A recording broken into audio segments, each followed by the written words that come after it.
Christ. Um, Today I'm not going to give like a sermon or something. This is just I want to give this as my from my heart.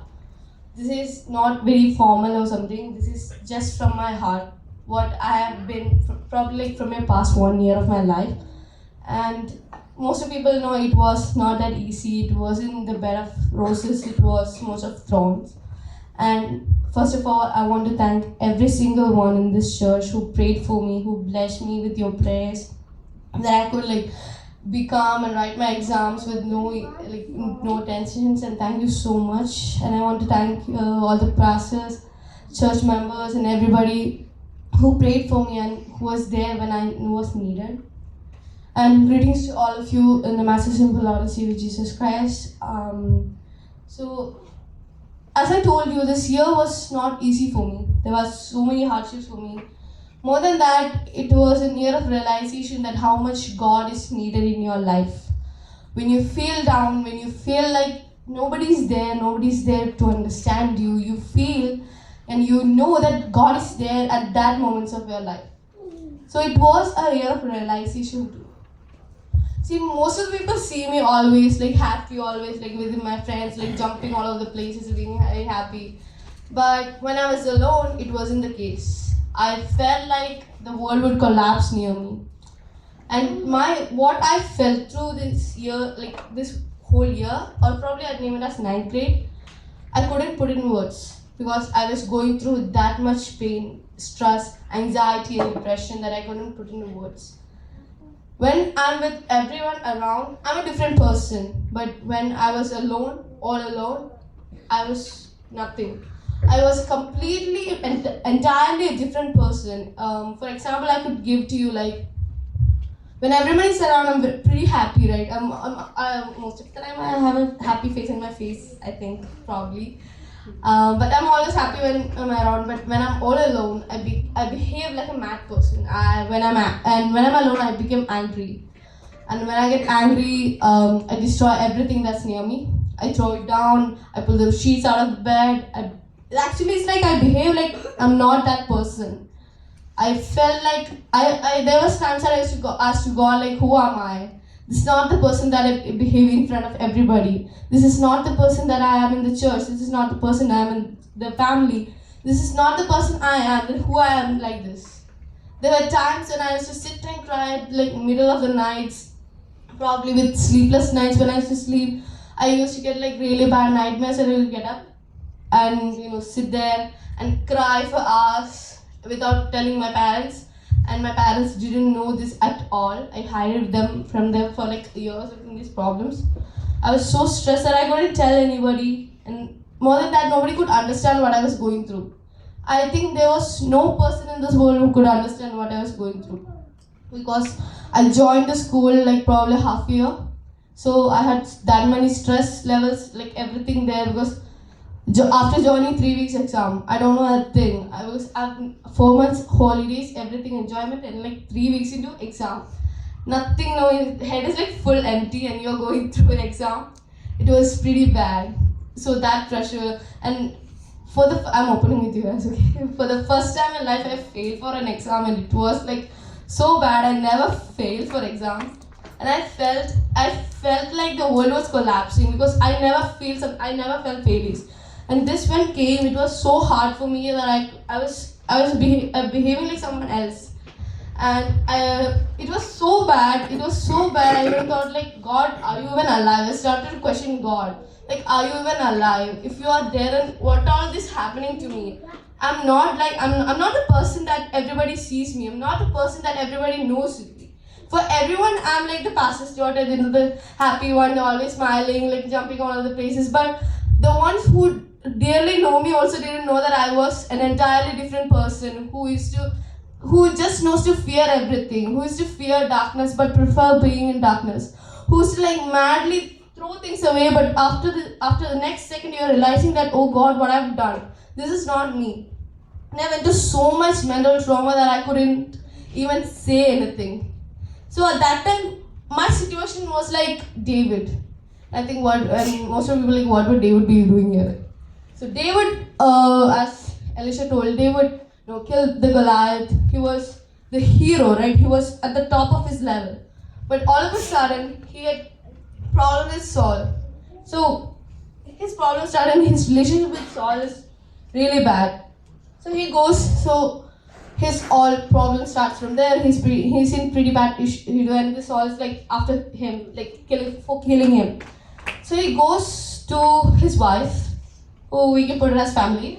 He goes to his wife, and she couldn't do anything. She's telling like, you leave from here, that is good for you, otherwise Saul will kill you.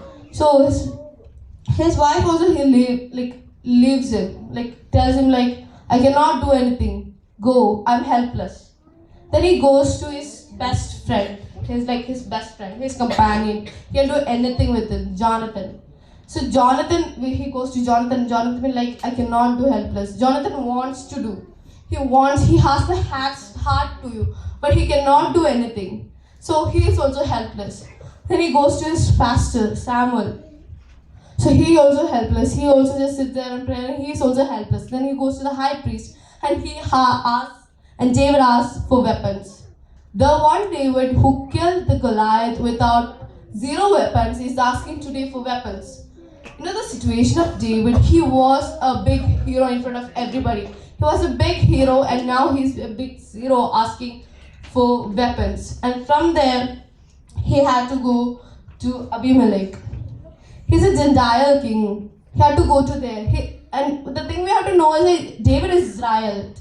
So the Israelite is like the biggest thing at that time, if you could be.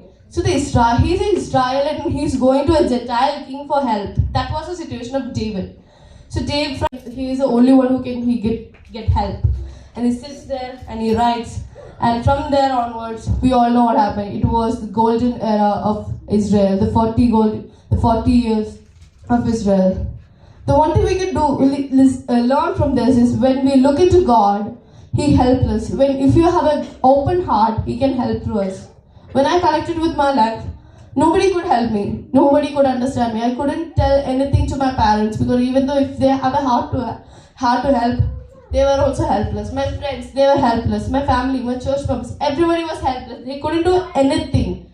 I was going through sad much problems that I got to close the door and probably for the whole entire day, and I didn't want to speak to anybody. I was going through that much mental trauma that I couldn't share even with God. I was going through that much pressure that I'm not able to put into words. That's the thing. I hope you're getting. I was going through that much. I felt like the world was collapsing in front of me. I felt like there's no one who could understand me. And one day I was just scrolling through Instagram, and all of a sudden a reel popped up. And it was from that onwards till a particular reel, everything states this statement: He is real. He is living. He's there for you. He understands you. When nobody understands you, gets you, pray. He is there. He is living. He can hear you. He is there. He understands you at every cry. He listens to you at every questions. He listens to you. You can rely on Him. He does not sleep. And this comes into my Instagram reels, and I'm sitting there, and one day I start to cry. I never cried like this. I start to cry. I sit there, I kneel on my knees, and I sit there and cry. And for 2-3 hours, I sit there and cry, and I pray to the Lord and change me. This is not to me. I need a change, because if I go like this, I'll be away from you. I'll be away from anybody, and there's no point like this. Change me. Please touch me. And that day He touched me. It changed me forever. I think I am. And from that day onwards, I never felt this close to the Lord.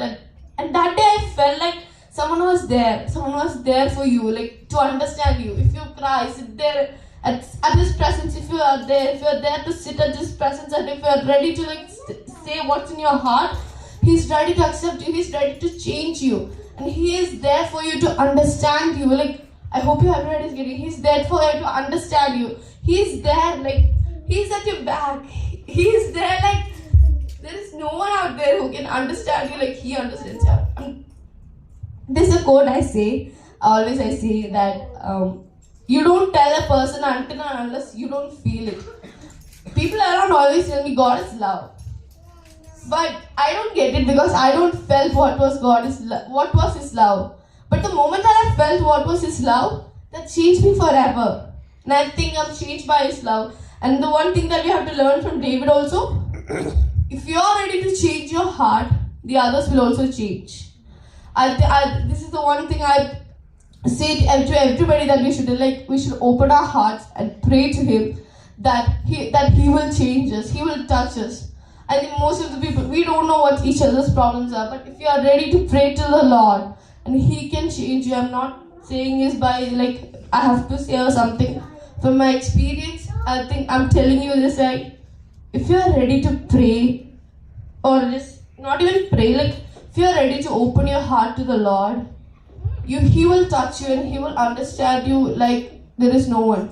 Your parents don't know you. Your parents doesn't know the inner heart of you. Your friends or family, nobody knows the inner you. I think my friends can relate to me. I think nobody knows the inner you. Only He knows. And if you are ready to really submit yourself, every pressure that we go, everything, and as we teenagers, we go through so much things and we cannot even say to anyone else. The pressure that we go through is I cannot even put into words. The pressure from the family, the pressure from the surroundings, the environment that we live in. It's not safe for us, even safe for us too. So that's that much pressure that we go through, and at the end of the day, and we are sitting in the room, locked, all locked, just us, sitting at there and praying one day a change would happen. One day we will be able to peacefully write something or study something. That's when God comes in and He heals you. He touches you and say, I am there and I'm living and I'm hearing your cries and I'm there for you. Don't cry, I'm here. And I heard these tears in my ears and I was like, Lord, are you speaking to me? And someone from the internet just prayed for me. I don't know who prayed for me. I don't know what are they doing. Where are they? Someone random from the internet.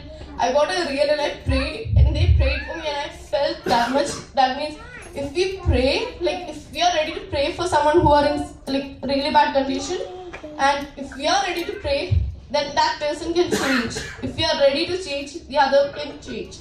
And there are thousands of out there like us. I think I can most relate to them because we went through it daily.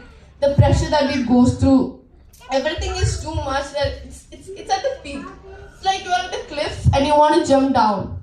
That's the pressure that we kids go through. And at that pressure, and there is no one out there who can understand us properly. If I am emphasizing this this much, it means that much. There's no one out there in the world who can, not your friends, not your family, not your church members, no one. It's just God.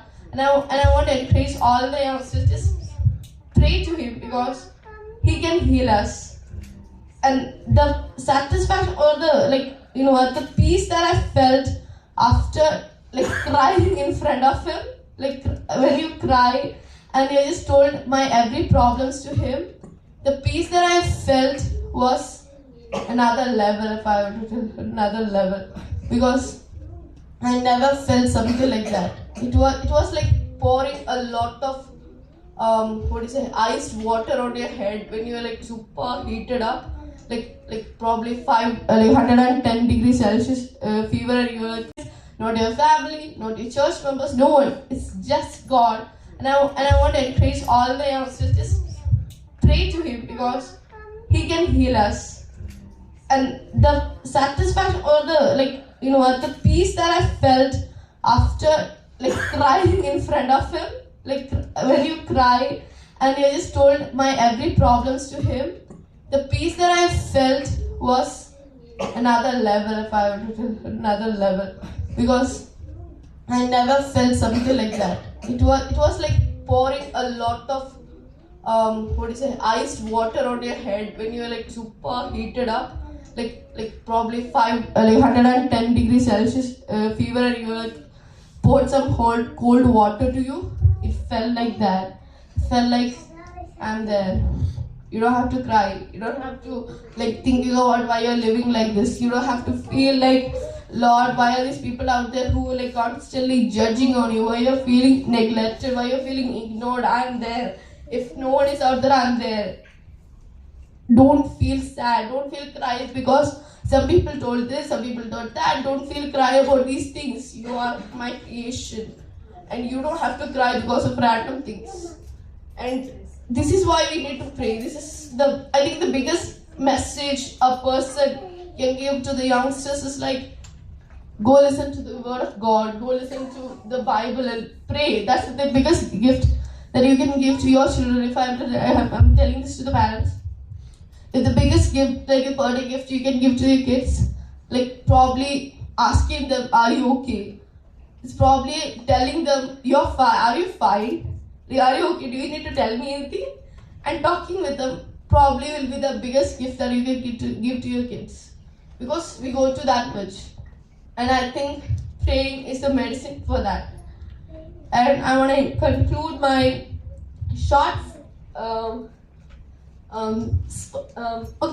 short speech by saying this, that nobody can heal us other than God. Nobody can touch us other than God. And nobody can understand other than God. Let's close our eyes and pray. Our dear Heavenly Father, I thank you for this wonderful day that you have given us, Lord. May this short speech touch their hearts, Lord. May they be more into you, Lord. May they pray to you, Lord. May they have the conversations with you, Lord. May they